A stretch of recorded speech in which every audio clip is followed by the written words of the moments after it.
first cut.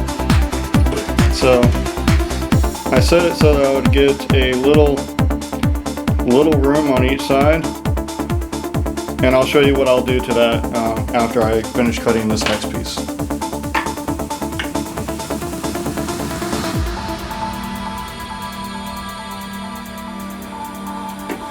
I'm going to go ahead and position this a little bit.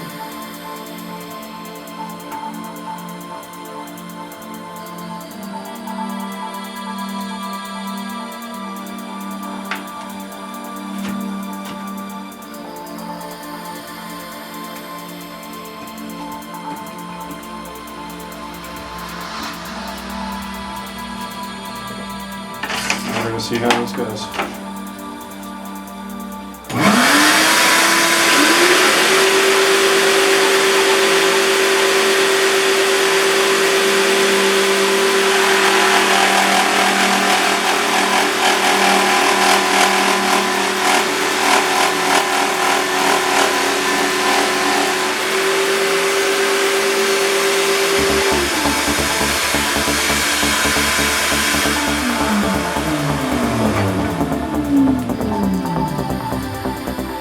Now I have two blanks. They will both be able to handle the centerpiece. Okay, we are back again. So, on the actual block itself, I have created an X to mark the spot. Anyway, sorry. So I've set my gear up. Let me get my glasses on.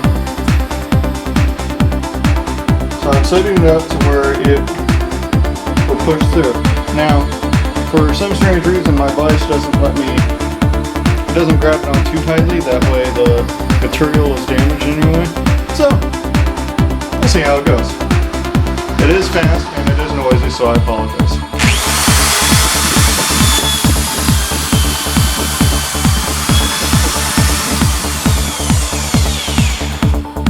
That's the first.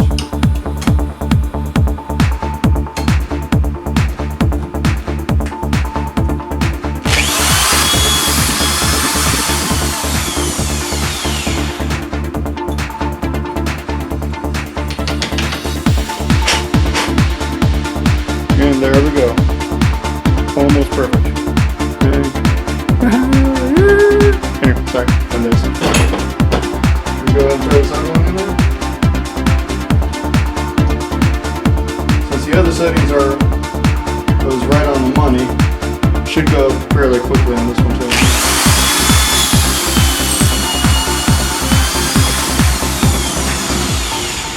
So let's stop spinning first though.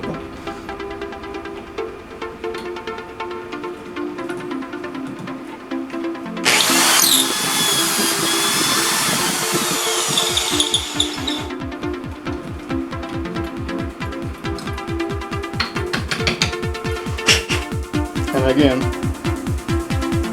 pretty close. All the way there. Next, I'm going to go ahead and clean. Alright, so since we're working with glue for this next step, I'm going to wear my gloves, because this stuff is pretty potent. Can be, anyway. So, we're going to take the tube and we're going to actually glue it inside there for our next step. So I'm going to use this. I've actually used it quite a bit, so there's glue buildup. I'm trying to get rid of it, but it's not that big of an issue. So I'm just going to put a little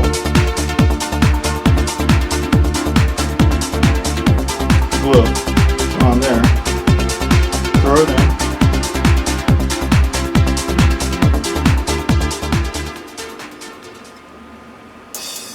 Right where it meets the end. And I'm going to do the same thing.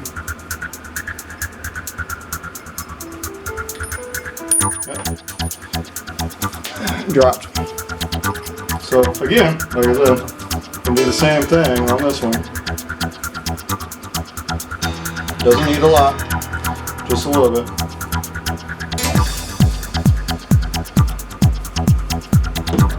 And I'm going to do the same thing over here.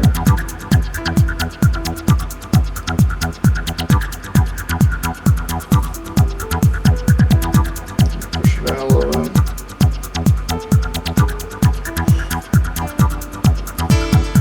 Next, I have this sealer. Well, it's not really a sealer.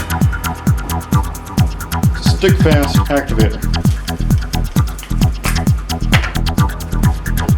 I'm going to spray it on. And all that does speeds up the process for the glue.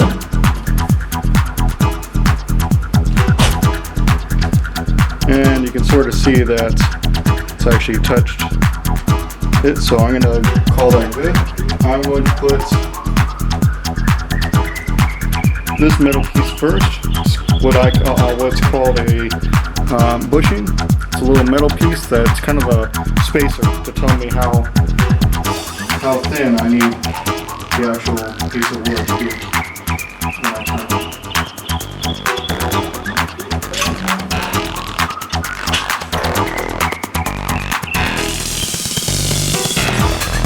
Now, I'm going to put the other one on.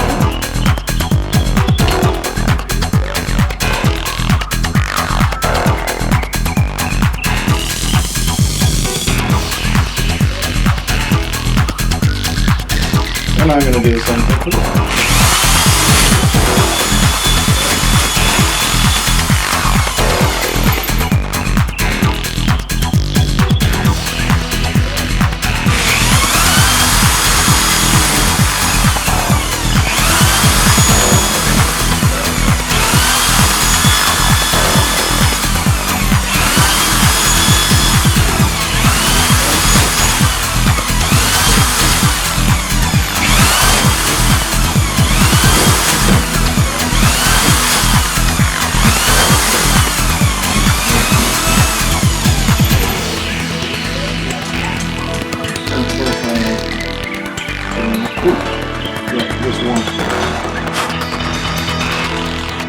Close, and not there. I am actually going to have it prepared. You always have especially when you're dealing with high-powered drills. You need it hot. Always have a bucket of water, just in case. Since I don't have a bucket of water right now, I'm going to do this. To cool down the bit a little bit. One, so that I don't actually, you can actually get it so hot that the glue will not be as effective. So that wouldn't be a good thing to do at all. Alright. One last push.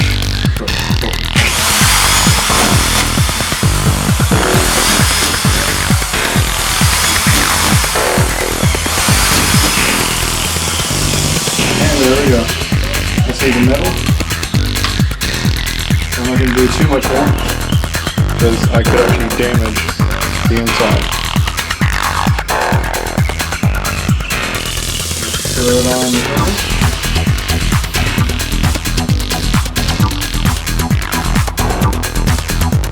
Let's see if you can see it.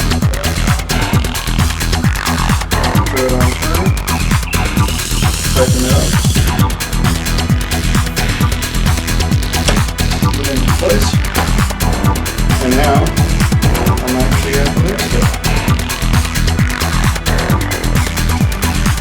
I have two cutting tools I use for using a lathe. These I received recently, actually. They're carbides. One is round, has a rounded tip, which I actually prefer because it actually gives a smoother feel to the pen. If I really want to cut into it, I'll use the square. They're both extremely sharp and very dangerous, especially when you're dealing with a Now what you don't see here, and what you'll see on a lot of others, you'll actually see a dust cover. You shouldn't have one, really, but since I'm a poor man's shop, I'm going to dispense with that at this time. But I do have a shop vac to clean up afterwards. So always a good thing to have around the place, especially when you're dealing with woodworks.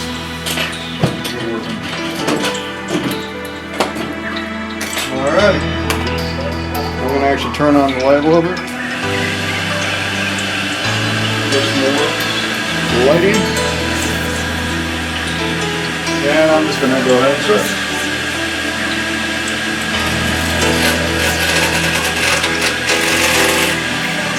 So just a little closer.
close as I could to the bushing. That way, one, it makes the process of sanding a lot easier.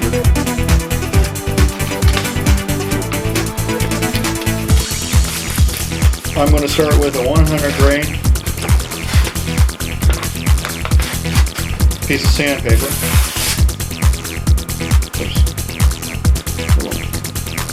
I'm going to start it back up. I'm going to go at a little bit lower RPM.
If you do this, be careful because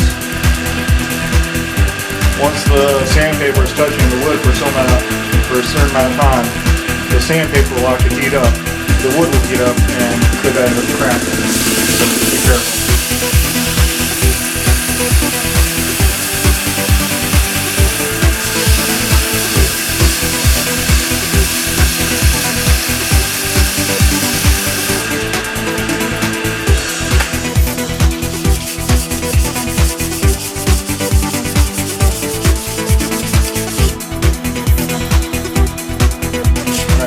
Got some pretty caked with actual sawdust from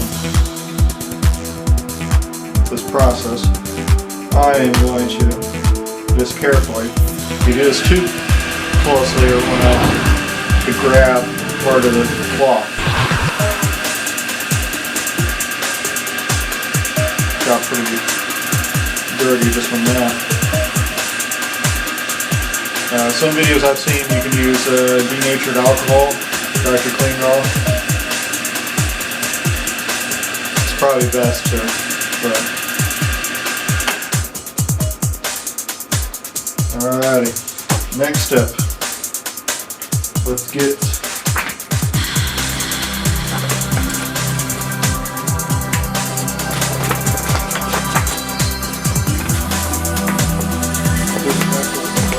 paper.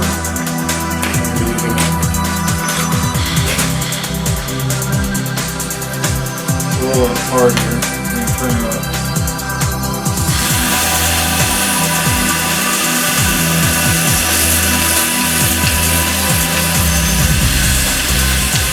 This is actual waterproof sandpaper.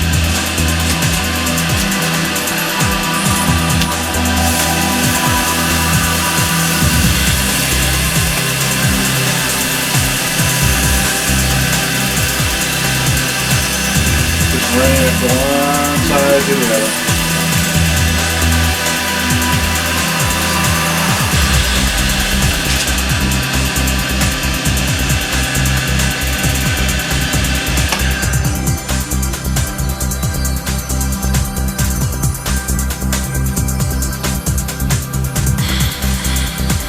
Pools, let's go up a level.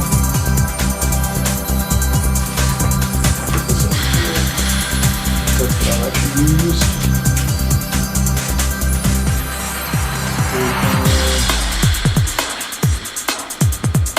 Alright, let's go for 400.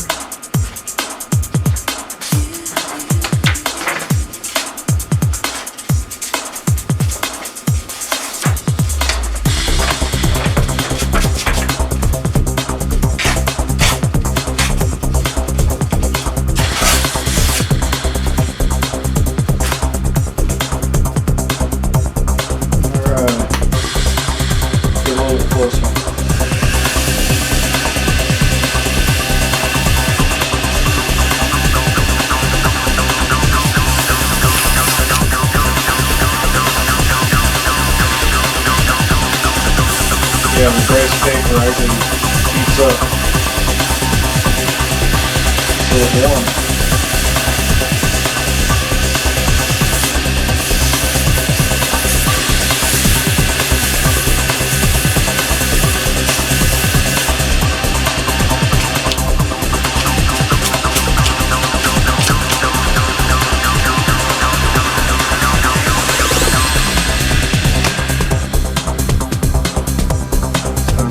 I need to get up to at least 600 green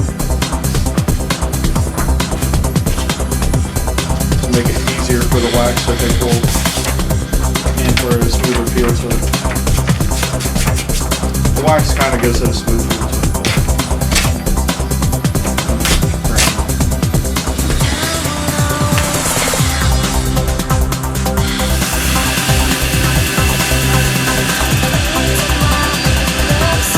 I have another kit here, but I'm having 600 grain. I have it on order.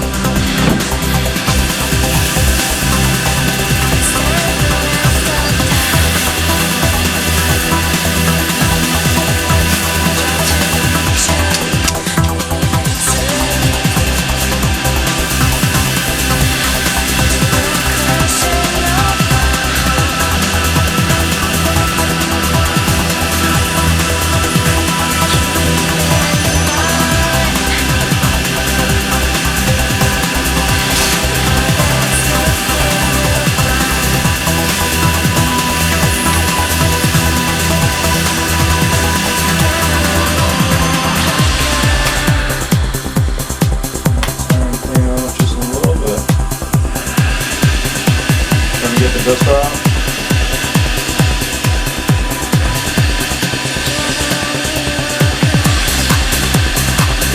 This is also why it's good to have a little pail of water, because then you can have to clean it off. Probably not the best, but it's got a lot of dirt on it.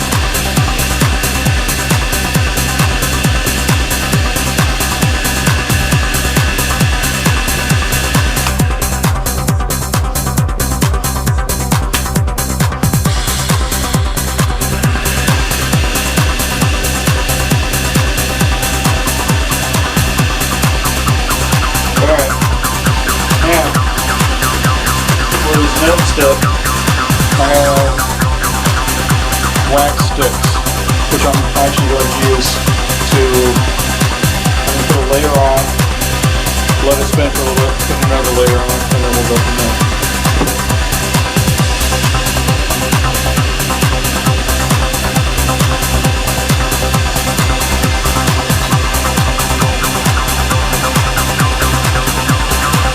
Has to be a high RPM in order for the wax to actually melt onto the wood itself.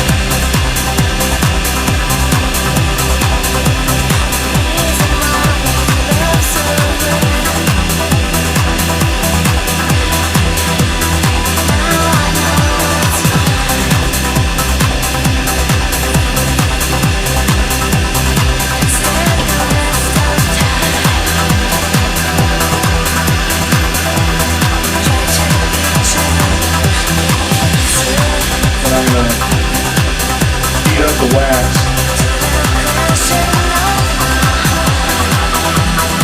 Yeah, so there's a little bit more.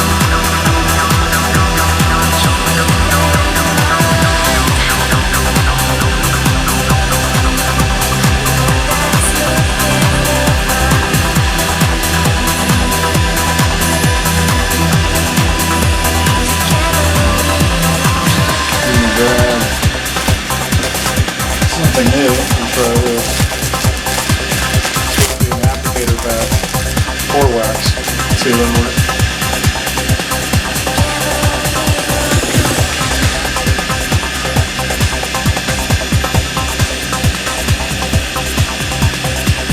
But I think it's mainly used for cars, so see if it does anything.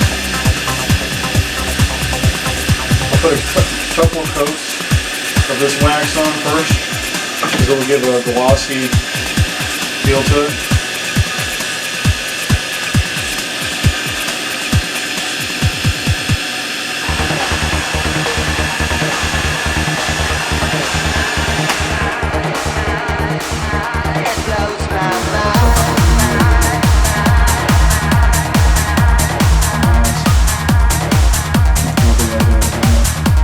Alright, so now I'm going to actually put the glossy portion in. Actually, not glossy, I think.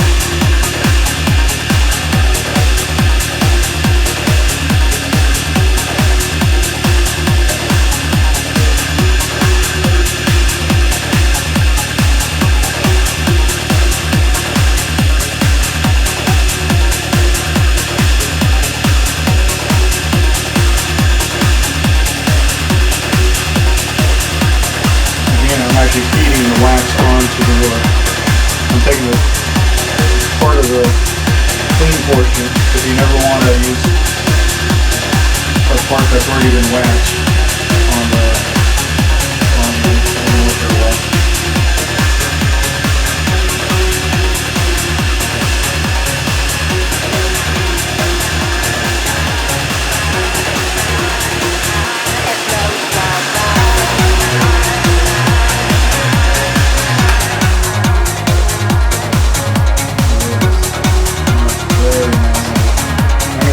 One more coat of the wood.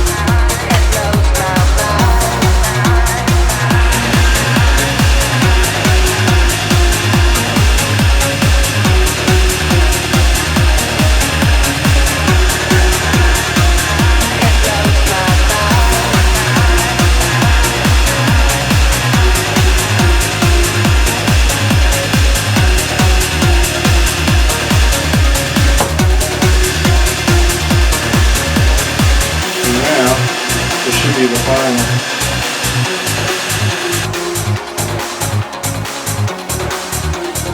So, the middle portion, which we'll put on a little bit later, we have the portion where the pen will actually screw into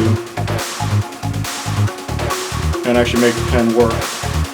So, we have that. What I'm going to do is I'm going to put the first portion on. Now, what I'm also going to do is I'm going to take a piece of cloth in order to protect that piece, because I don't want to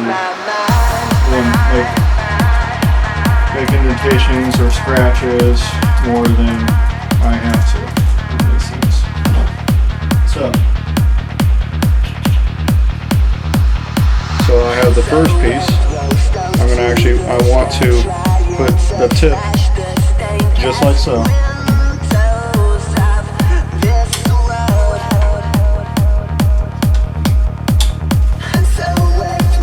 And yes, it can be interesting. You don't want to put too much pressure. But you also want to put just enough where it will click into place. And there is the first piece. We put this off to the side. Again. Check.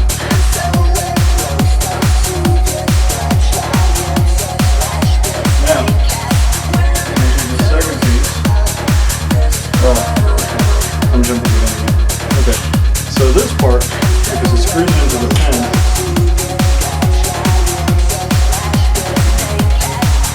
and we'll go something similar to this. So I'm going to do this step again.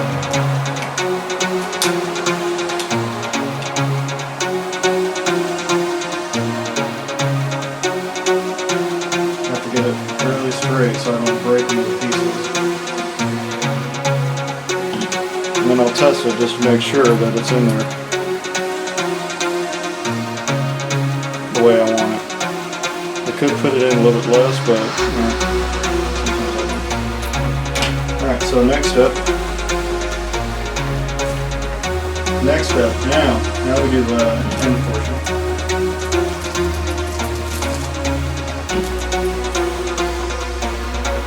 So we have the actual pen clip and then the stopper. So we have the small stopper and then the actual pen clip itself. So I go ahead and sometimes it fits in there, sometimes it doesn't. So if it doesn't, I just have to be careful whenever I do this.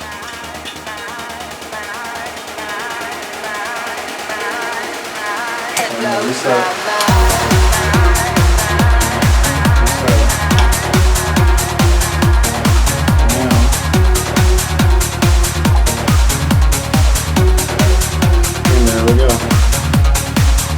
Have the end portion. Now the last pieces to my pen.